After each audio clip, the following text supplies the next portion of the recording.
Hello everybody. I'd like to begin a series of videos which we did last year, but due to some technical problems, we weren't able to get them out. And that is, in fact, it's going to be two series, two completely separate series, but with a somewhat similar theme. This first series is about items for hoarding for preparation for the time that lies ahead.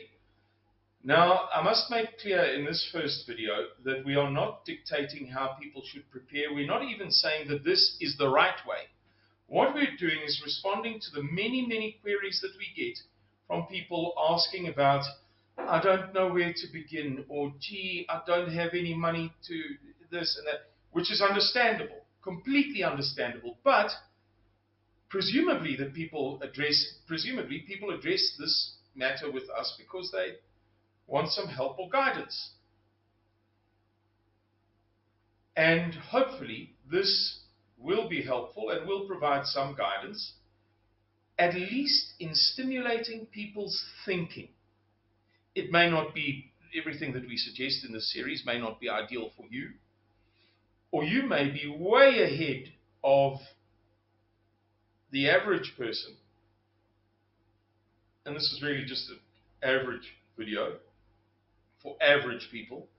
It's not super duper, it's not about super duper world-class prepping. And therefore you have a better solution. Great. But if we can help some people with this, then we're doing our jobs. So that's the introduction, guys, and I hope that you're able to bear it in mind right through this series. Okie dokes, guys, I'm going to look away from the camera from time to time at my notes. In this, the second video in the series on items for hoarding, things that you would like to have lots of, if you can.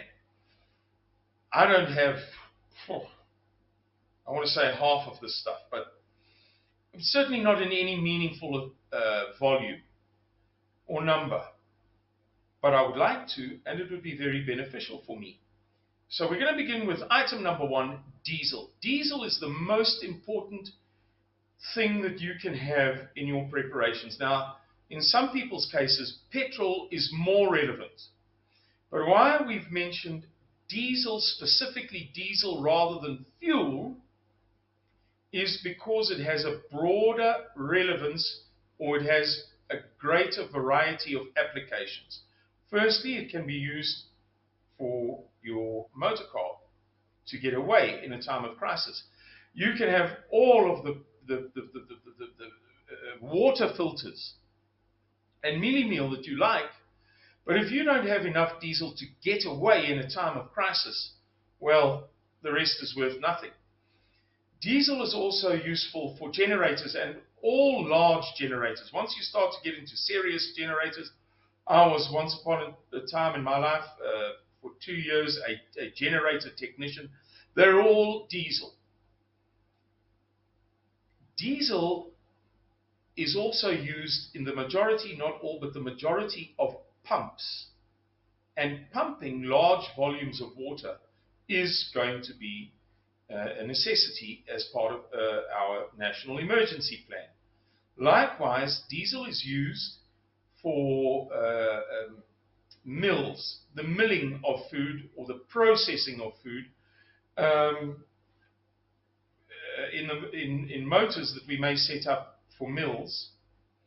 Those motors are far more likely to be diesel motors than petrol motors. And so we say diesel rather than fuel as our item number one to recommend to those of you who are not sure about where to begin in your preps and are hoping for some stimulating contribution to help you, or just to stimulate your own thinking, and then you can make of it what suits you best. Alright guys, item number two in our series of videos on items for hoarding, items which are beneficial if you have many of them, for preparing for a critical eventuality in South Africa, something like a civil war. Bleach / pool shock. Bleach is unstable and it deteriorates. although it is the more common solution to what we're going to address now, pool shock lasts far better for the purification of water. All of us live in environments which, to a greater or lesser extent, insulate us from the sorts of germs that our parents and great-grandparents' bodies were accustomed to dealing with, to coping with, to handling. Meaning that our own resistance or our own tolerance or our own robustness is weakened. We're not accustomed to these things. So our bodies don't know how to deal with them. So all of us will be under some threat of illness from drinking unprocessed water in the time that lies ahead. Some of us will even get tummy troubles from water that is not necessarily contaminated, but which just has living organisms in it to which we are not accustomed.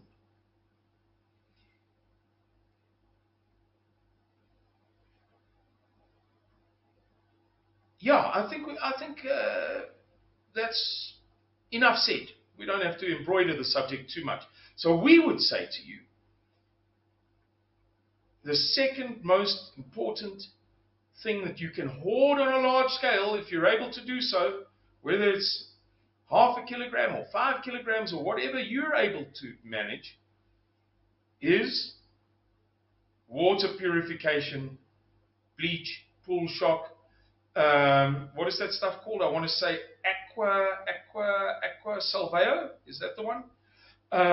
Iodine, etc., etc. You get the picture. Go and do your research, and we wish you the best of luck. Cheers, guys. Bye-bye.